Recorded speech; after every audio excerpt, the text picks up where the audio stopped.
So this is an evening like few others. India has created history by becoming the first nation in the world to soft land on the southern pole of the moon. 4 years after the Chandrayaan-3 mission did not succeed, the ISRO scientists had made it their mission and have now succeeded in making the nation proud. Overcoming the odds, it has achieved this momentous feat. The Vikram lander of India's Chandrayaan-3 lunar mission achieved a safe, soft landing on the southern pole of the moon, and Vyon's Siddharth MP gets you more on this historic moment. We are nearly at zero velocity, vertical and horizontal. We were hovering and now we are approaching the moon's surface. India has landed on the moon. Lander module पूरी तरह से safely और softly चंद्रमा के सतह पे land हो चुका है. A historic moment. The world watched with bated breath as India's space agency ISRO achieved what many thought was impossible. Let us all wait to hear from the Secretary Department of Space and Chairman ISRO, Shri S. Somnath. We have achieved soft landing on the moon. India is on the moon. In those nail-biting 19 minutes of terror, Vikram slowly and steadily inched towards the lunar surface. धीरे धीरे lander की वेगमान को कम किया जा रहा है और हम अब लगभग 50 मीटर से भी कम आ चुके हैं. Not just Indians, as live images from ISRO were telecast, the world kept its fingers crossed. This was the most critical phase of the landing. Learning from the earlier Chandrayaan-2 mission, ISRO took every precaution, made every calculation, taking into account all anomalies. Working on a frugal budget, India's space scientists successfully landed their craft on the lunar surface. 0.4 billion hearts are swelling with pride, and you know, just about 20,000 persons working at ISRO have made it possible. That's the power of science, that's the power of knowledge. With what they've done, they've made so many people happy, they've made so many people ecstatic. And then now here we are, feather-like textbook soft landing accomplished. So that shows the confidence they had, that shows the homework they've done, and that shows that one failure is enough to learn adequate lessons. Leading the congratulatory messages pouring in was that of Indian Prime Minister Narendra Modi, who tracked the historic moment from Johannesburg. He is there for the BRIC summit. मेरे प्यारे परिवारजनों, जब हम अपनी आंखों के सामने ऐसा इतिहास बनते हुए देखते हैं तो जीवन धन्य हो जाता है. ये पल अविस्मरणीय है. ये क्षण अभूतपूर्व है.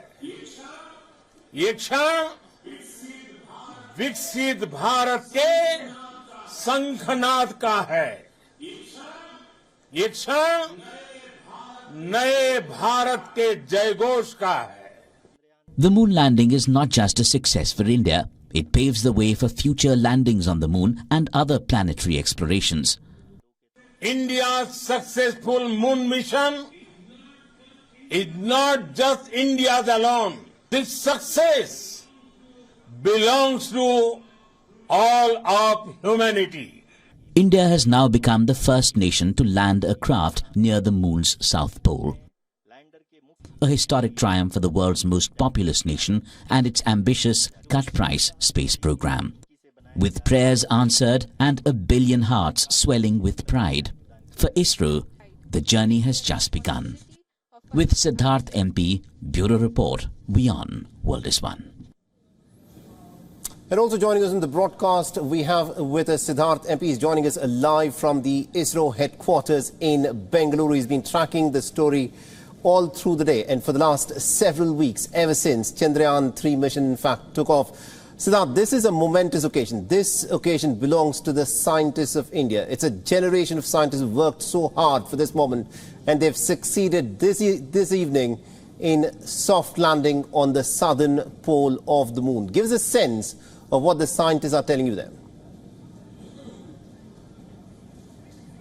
So every scientist we spoke to several center directors of ISRO. Of course, ISRO is not just one unitary block. ISRO is actually one organization with multiple sub-centers or branches divided across the country. So while what we see is just the rocket lifting off and the spacecraft landing, there are about a few dozens of departments that work on it. There are people who design the engines, there are people who design the communication systems, there are people who design the electronics. Each and every one of them is swelling with pride and they're happy about the teamwork. Let's tell you, Mohammed, that when you start off on a mission like this, it is important that every single system among thousands of them have to work flawlessly to execute it. So you can't say that one of them failed, it's okay, let's depend on something else. Every one of them has to perform flawlessly because in space there is no margin for error. If you do make an error, it is catastrophic. That's how all space missions have been, even be it the most experienced nations, even be it the nations with the maximum budget. If you do a space mission, if there is one mistake, your entire mission is jeopardized. But here, what we have to remember is that the 4-year effort, the 4-year penance has come to fruition, and this is going to motivate them to do more for the country. Remember, let's also talk about this brain drain aspect that is often spoken about. But these are the scientists that chose to stay back in India. Of course, they would have got opportunities given their intelligence, given their brain and brawn. They would have got the opportunities to serve a foreign nation. But they all chose to stay back in India. They chose to serve their motherland. Of course, it is a well-known fact that ISRO scientists, it is well established and known worldwide that ISRO scientists are not paid as compared to their global counterparts. This is purely because of the value of the Indian currency and of course the various economic factors of different nations. Absolutely. But despite all this, they chose to stay back here. They chose to serve the country and they've done the country proud.